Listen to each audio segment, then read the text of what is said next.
What's up, guys? In today's video, I'll be going over my top 5 title fights of 2025. Now, in order to make this list, the only criteria are the fights had to have been between two male UFC fighters, and it had to have been for a belt, whether that's an undisputed belt, an interim belt, or the BMF belt. Now, before get into this, I just want to say, coming in as an honorable mention, we have Pantoja versus Kai France. I think this was the most underrated title fight of 2025. I haven't seen a lot of people mention it in their rankings videos, too high on their list, or I haven't seen it really make any top fives or anything like that. So I definitely have to put this up there. I mean, obviously the main draw of UFC 317 was Ilya versus Oliveira, so this fight was overshadowed a bit, as most flyweight fights tend to be. But this fight was amazing. Pantoja went out there, did what he does best, and got his fourth title defense against Kai France. Went into it calm, composed. Kai France was doing his Maori tribal dance. He was doing his face with the hand on his head with his tongue sticking out. By the second round, Pantoja knocked that look off of Kai France's face. When he submitted him, the whole crowd was going crazy, myself included. Great fight. Pantoja showed why he is top dog in flyweight, and I can't wait to see his return. Coming in at number 5, I have Merab versus Sandhagen. This is another underrated fight in my opinion. I haven't seen too many people mention it. Obviously, when people talk about Marab's 2025 performance, they mention the improvement in the O'Malley fight by winning via submission. In the first fight, he won by decision. They talk about the Umar fight. A lot of people obviously thought Umar would win that, being a top prospect in the bantamweight division as well as a member of Khabib's team. It was also Marab's first title defense, so we weren't exactly too sure how he would do in the bantamweight division as champion.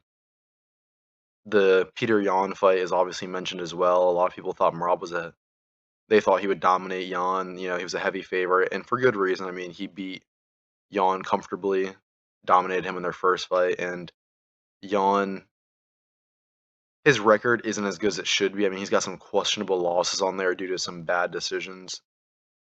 That being said, Merab versus Sandhagen is one of the most underrated title fights I've seen this year. Merab, he went in there. He said he was going to knock Sandhagen out.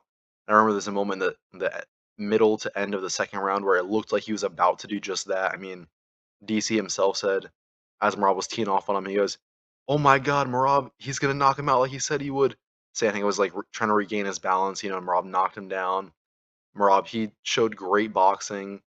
He obviously great wrestling. He set his record for most takedowns in a UFC career with 121, I believe, by the end of this fight. He had 20 or so in the actual fight. He was just one shy of tying Khabib's record for most takedowns in a single fight. Sandhagen put up a good performance. He won the distance with Merab. There was a few moments where Sandhagen looked like he might actually be able to knock Merab out. He had some, I don't say great wrestling defense, but I mean, because he was taken down 20 or so times in this fight, but he did get back on his feet most of he did get back on his feet quite a bit. He kept the pace, he kept the fight coming. So, all in all, this was a great fight. Coming at number 4, I have Lopez versus Volk. 1, as, 2 is coming out in 2 weeks. This fight was great. I mean, a lot was on the line. Diego Lopez could have won his first belt. Volk, he had a chance to show that he wasn't washed, and thank God, he came off on a win. We all love to see Volk win, you know, and that really shows where Volk is at. I mean, his only real losses are to the number 1 and number 2 pound for pound fighters in this sport. So Volk showed us, he reminded us why he was why he is the former pound for pound number 1 and why he is the featherweight champion. He outstruck Lopez, I believe, off the top of my head, I think it was like 140 something strikes to 70 or 90 or so. He had a successful takedown.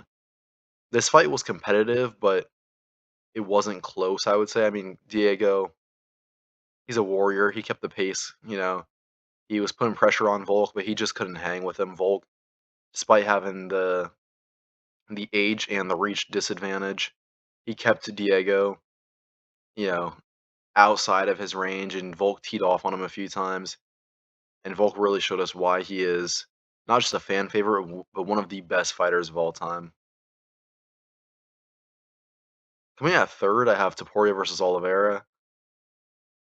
This one, it hurt me. I wanted Oliveira not necessarily to win, but to do better. I mean, Ilya got him done in less than half of a round, which is crazy to say. I mean, that's just a wild feat to get Oliveira knocked out in less than half a round. You know, thank God the number three is covering Oliveira's face. I don't want to see that again. This AI image. That being said, this was one of the fights I was looking forward to the most this past year. Obviously, I would have preferred to see Ilya versus Islam, but outside of Arman, there's nobody else in lightweight I would have rather see Ilya face. This was a chance for Oliveira to get his belt back. This was also a chance for Ilya to obviously become the 10th or 11th two division champion in UFC history. I forget which number it was. I think he was 10th and Islam was 11th. Or maybe Ilya was 9th and Islam was 10th. That being said, there was a lot on the line for both of these fighters, and it was exciting to see how Ilya would do stylistically against the best grappler in lightweight. I mean, a lot of people were saying that Ilya's prior two wins against Volk and Holloway were advantageous to him because he was facing strikers and his grappling was ultimately untested in the UFC. The biggest grappling threat he had before that was Bryce Mitchell, who is not necessarily known for his grappling. So there was a lot to prove for both fighters in this fight. And ultimately, Ilya showed us that his grappling defense was good enough to not be submitted by Oliveira, and his power does translate up in the lightweight division. He's not just a one-hit wonder, or his power isn't just dangerous at featherweight, but at lightweight as well. Coming in at number two, I have Pereira versus Ankalaev 2. This was a great fight. It was very short. I mean, it was 80 seconds, I believe.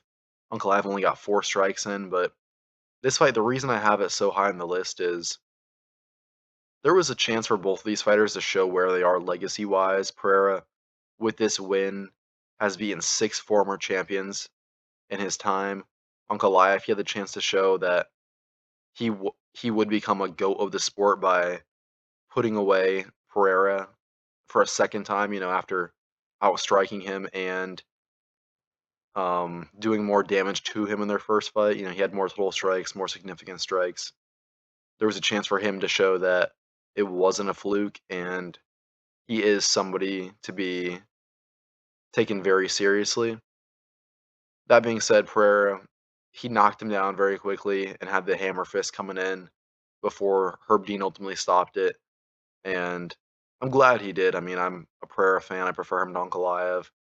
Personal biases aside, this was one of the best and most exciting fights of the year, despite that it was wrapped up so quickly.